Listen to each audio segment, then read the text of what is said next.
दोस्तों, क्या आप जानते हैं कि डोरेमोन की एक ऐसी डार्क एपिसोड थी जिसमें नोबिता ने गुस्से में आकर जियान को कत्ल कर दिया था। और क्या आपको पता है कि स्पंज बॉब कार्टून्स में खुदकुशी की तरगीब दी गई है। प्लस टॉम एंड जेरी की एक ऐसी डार्क एपिसोड है जिसमें जानवरों के मासूम बच्चों का कत्ल दिखाया गया है। वेल, आज की इस वीडियो में मैं आपको फेमस कार्टून्स के डार्क सीक्रेट्स बताऊंगा। तो शुरू करते हैं अपना काउंटडाउन।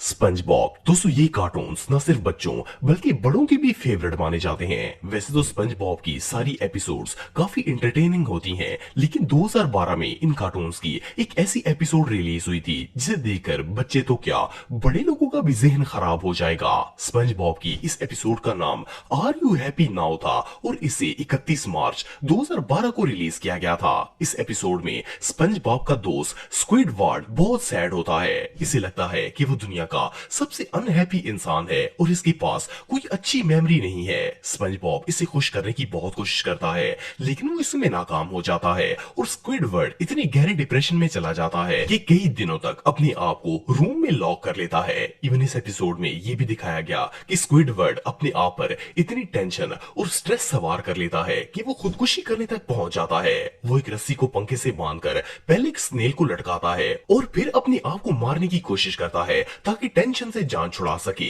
अगर देखा जाए तो ये चीज बच्चों पर बहुत ही नेगेटिव इंपैक्ट डालती है, क्योंकि कभी कभार बच्चे भी काफी स्ट्रेस में आ जाते हैं और फिर इनसे भी इसी तरह की हरकत की तवक्का की जा सकती है। वेल, स्पंज बॉब की ये एपिसोड रियली टेरिफाइंग थी।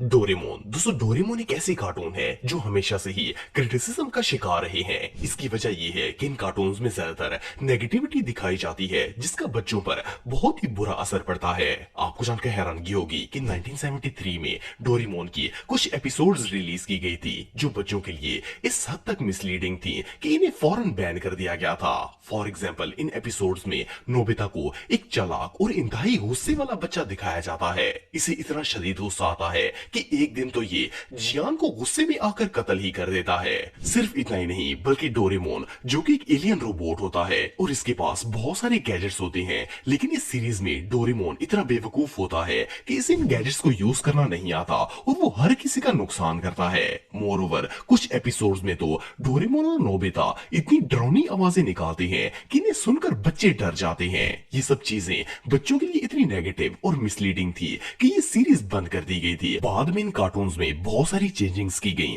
और दोबारा से इनकी टेलीकास्ट शुरू हुई थी। Tom and Jerry. दोस्तों, दुनिया में शायद ही कोई ऐसा बच्चा होगा जिसने टॉम एंड जेरी कार्टून्स ना देखी हों।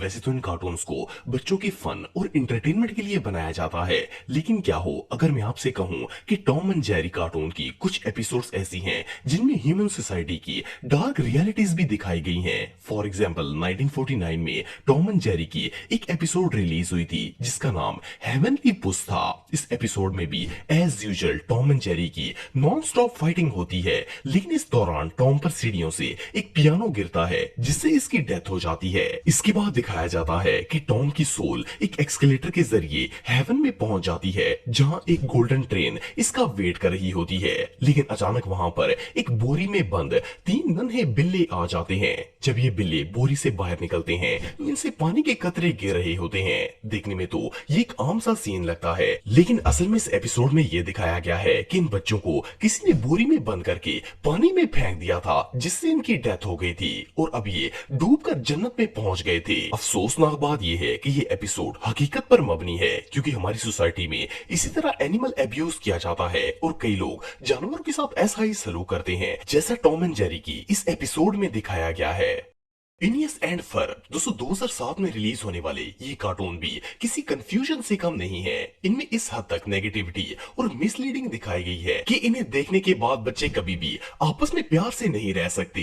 फर्स्ट ऑफ ऑल तो इनमें दिखाया जाता है कि कैंडस, जो कि इस कार्टून की मेन कैरेक्टर होती है, वो अपने भाइयों से बिल्कुल भी प्यार नहीं करती। कैंडस हमेशा पेरेंट्स को अपने छोटे भाइयों की शिकायतें लगाती रहती है ताकि इन्हें मार पड़ सके। सेकेंडली, 2009 में इन कार्टून्स की एक एपिसोड एपिसोड रिलीज हुई थी जिसका नाम Phineas and Ferb get busted था। इस एपिसोड में तो कैंडस ने हद ही कर दी थी। ये अपने माँ बाप को दोनों भाइयों के इतना खिलाफ कर देती है कि वो गुस्से में आकर इन्हें बोर्डिंग स्कूल भेज देते हैं ताकि वो इंसान बन सकें। लेकिन वहाँ का टीचर इनके साथ बहुत ही बुरा सलूक करता है। वो ब्रूटल टीचर ना सिर्फ इन बच्चों की इमेजिनेशंस को खराब करता है बल्कि इन दोनों के माइंड्स को भी कंट्रोल करने की कोशिश करता है। अगर देखा जाए तो हमारे यहाँ मोस्टली स्कूल्स में भी ऐसा ही सीन देखने को मिलता है। टीचर बच्चों पर इतना ज्यादा प्रेशर डालते हैं कि वो खौफ के मारे दब कर रह जाते हैं। प्लस इन कार्टून्स में बच्चों में अपने बहन भाइयों के खिलाफ नफरत पैदा होती है और वो भी अपने पेरेंट्स के जरिए एक दूसरे को नीचा दिखाने की कोशिश करते रहते हैं। अगर रियल लाइफ में देखा जाए तो ये कार्टून